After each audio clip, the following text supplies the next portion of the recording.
Hi guys! Welcome back to my channel. So, usapang KD Estrada tayo, Alexa Ilacad at BGYO Jello.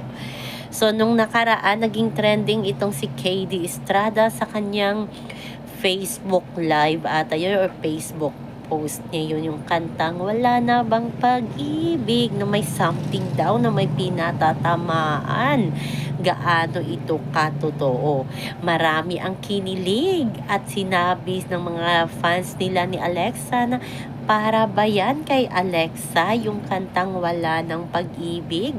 Wala na bang pag-ibig dahil enjoy na ngayon at naku-fall daw itong si Alexa kay BGYO Jello.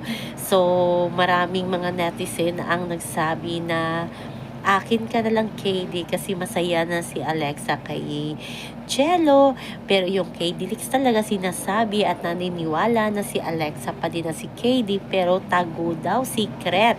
Kasi nga may ka-love team ng bago itong si Alexa Ilacad. So comment down below kung totoo nga ba ang haka-haka ng mga KD Leaks. At siguro kay KD naman ay walang meaning kasi mahilig naman talaga mag-gitara at singer na naman talaga itong si KD, kaya bakit kaya Wala Na Bang Pag-ibig ang napili niyang kantahin? Binalita pa nga ng Abante na may parinig daw itong si KD Estrada kay Alexa Ilacad. So, abangan na lang natin kung papatulan ba ni Alexa ang mga maritisan ngayon tungkol sa kanilang dalawa ni KD Estrada. So, nahalata naman natin na nag-i-enjoy na ngayon si Alexa sa kanyang bagong ka-love team na si BGYO Jello. Yes, nahalata nyo ba na talagang happy na si Alexa at nagiging sweet kay Jello kahit kumakain, parang binibigyan niya pa ng pagkain itong si BGYO Jello. At halata din ng mga fans ng BGYO na parang napo-fall na din itong si BGYO Jello kay Alexa, or para lamang itong trabaho kasi nga may bagong series sila. Alam naman natin mga artista magaling umarte para lang mapaniwala ang kanilang mga fans. So,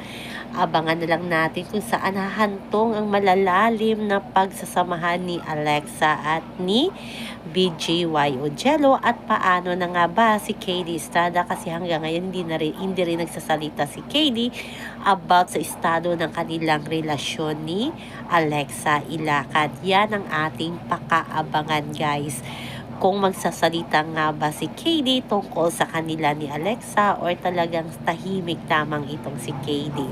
So, yun lang po guys ang ating update sa ngayon. Hanggang sa muli. Bye-bye. Also remember, wag po tayo magpaka-stress. Please like, share, and subscribe my channel para ma-update kayo